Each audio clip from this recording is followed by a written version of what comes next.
Assalamualaikum dan salam sejahtera. Hukum linear bab 2 tingkatan 5 video bahagian 1. Kita ada dua video. Kita lihat untuk bahagian 1 dulu. Baik, saya nak semua murid-murid buka buku teks muka surat 28. Kita boleh baca pendahuluan, tapi cikgu nak tumpukan kepada objektif pembelajaran, iaitu tujuan hukum linear yang kita belajar ni ialah untuk memahami dan menggunakan konsep garis lurus bagi penyuaian terbaik, mengaplikasikan hukum linear kepada hubungan tak linear. Okey, itu dua objektif. Baik. Garis lurus penyuaian terbaik. Sila lihat buku teks anda tingkatan 5 muka surat 29. Okey, kalau kita tengok satu ujian satu eksperimen kaji panjang L suatu spring berubah dengan jisim beban X yang digantung pada hujung spring itu. Okey, so kita ada jadual yang ada datanya di mana kita perlu plotkan graf. Okey, dengan menggunakan graf atau kertas graf.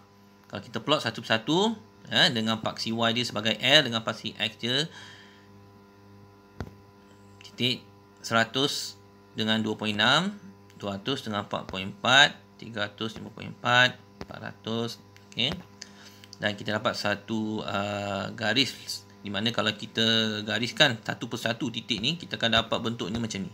Ini tak lurus. Okey, kalau tak lurus ni, ini tak boleh So kalau boleh, okey, ambil pembaris. Okey, kita buat satu penyuaian terbaik Kita adjust sikit pembaris kita tu, dapat seberapa banyak titik yang mana kita boleh luruskan garis dan kita boleh luruskan. Cuba kita try, dan garisan itu mesti daripada paksi Y atau dikenali sebagai L. Okey, cuba kita gariskan. Okey, dan kita dapat satu garis lurus. Okey, so perhatikan betul-betul ada satu titik keluar, dua titik satu titik di atas, satu titik di bawah. Tak apa, yang dia balance. Okey, satu di atas, satu di bawah, dia seimbang. Dan garisan ini lurus seberapa banyak titik yang kita kenakan. Dan jangan lupa garisan itu perlu disambung hingga ke paksi Y atau dikenali dalam contoh ni paksi L lah. Okey, supaya kita dapat dia punya pintasan. Jadi okey, so ini caranya. Caranya kita nak buat garis lurus penyuaian terbaik. Baik, kita lihat objektif yang kedua, iaitu mengaplikasikan hukum linear kepada hubungan tak linear. Okey, saya nak semua tengok buku teks pada muka surat 38 terus. Kita lompat sikit pembelajaran kita. Muka surat 38, apa yang dimaksudkan mengaplikasikan hukum linear kepada hubungan tak linear. Baik, kita lihat contoh muka surat 38 ni. Rajah 24 menunjukkan graf garis lengkung Y sama dengan 2x kuasa 2 tolak 5 dan graf garis lurus. Kalau kita perhatikan, Y sama dengan 2x kuasa 2 tolak 5 adalah satu kuadratik. Dia melengkung. Dan kita boleh tukar lengkungan tersebut kepada satu garis lurus. So, bagaimana kita buat? Kita perlu pengubahsuaian kepada persamaan Y sama dengan 2x kuasa 2 tolak 5 dengan mengubah Y ke dalam satu bentuk Y yang lain. Ini kita akan belajar nanti. Begitu juga dengan X. Kita boleh bentukkan X ni ke dalam bentuk apa jua bentuk X yang lain.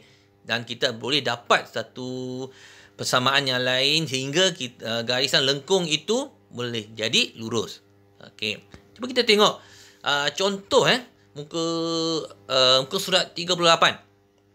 Kita baca, suatu persamaan tak linear yang mengandungi dua pemboleh ubah X dan Y boleh ditukarkan kepada bentuk linear Y sama dengan MX tambah C. Okey, ini adalah persamaan yang kita pernah belajar dulu, persamaan garis lurus. Tapi kita ubah sikit, Y besar sama dengan M, X besar tambah C. Okey, kita tengok contoh 4. Tukarkan setiap persamaan tak linear berikut kepada bentuk linear. Tengok, ada 3 contoh kepada 3 contoh ini. Kita lihat satu dulu.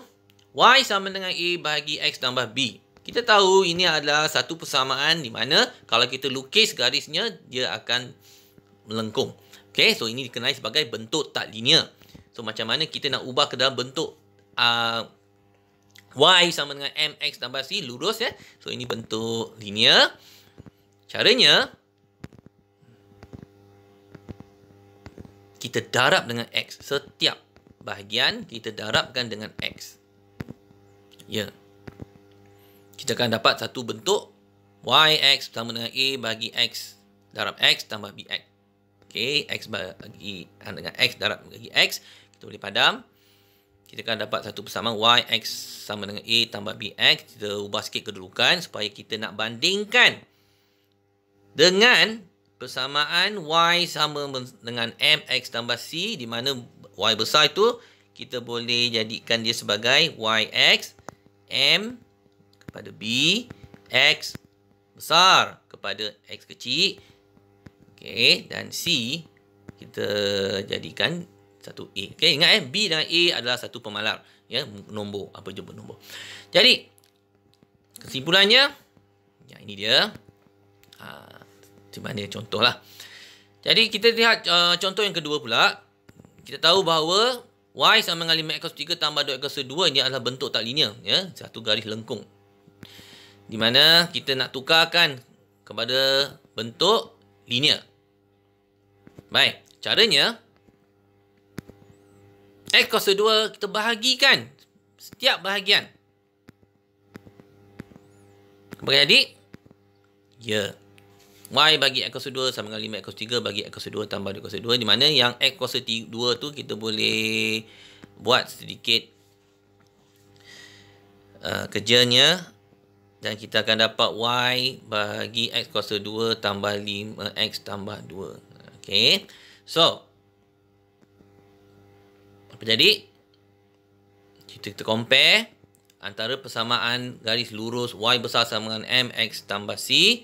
Di mana Y besar itu sama dengan Y bagi X kuasa 2. X besar itu sama dengan X. M sama dengan nilai 5. C itu pintasan sama dengan 2.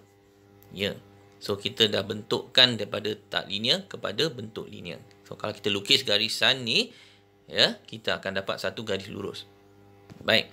Seterusnya untuk contoh yang ketiga, Y sama dengan AX kuasa N. Okey, kita tahu bahawa bentuk ini tak linear. Kita boleh jadikan dia dalam bentuk linear. So, untuk contoh yang ketiga ni agak berbeza sikit sebab dia melibatkan log. Kita kena letak log 10Y sama dengan log 10AX kuasa N. So, macam mana kita tahu dia kena letak log? Kiri kanan log. Ya? Kiri kanan log. Ya? Bergantung pada soalan. Soalan akan bagi satu clue. Apa kita nak buat. Dalam kes ni, kita kena letak log 10Y sama log 10AX kuasa N. Kita tengok ada suatu kuasa N. X kuasa N. Jadi, ingat lagi, apakah teknik log 10A X kita boleh buat dua pecah bahagian kepada log 10A tambah log 10X kuasa N. Hukum logarima. Okey. Seterusnya, perhatikan N. X kuasa N tu. N tu kita boleh buat ke depan. Ingat lagi?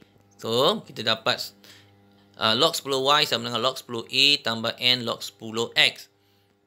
Okey. So, kita just tukar kedudukan sikit. Nak tengok. Dan kita nak bandingkan dengan persamaan garis lurus Y sama dengan MX tambah C. Di mana, kalau kita buat kesimpulan di sini, Y kita andaikan sebagai log 10Y. X besar kita andaikan sebagai log 10X. Dan NM, begitu juga dengan C sebagai log 10E. Okey. So, ketika contoh ni, kita dah tukarkan persamaan tak linear kepada persamaan linear. Untuk seterusnya, video yang kedua, kita akan belajar bagaimana kita nak melukis graf. Buat masa ni, kita hold dulu dan kita akan buat latihan sebenarnya cikgu akan tunjukkan dalam WhatsApp apakah latihan yang awak akan gunakan. Sekian, terima kasih.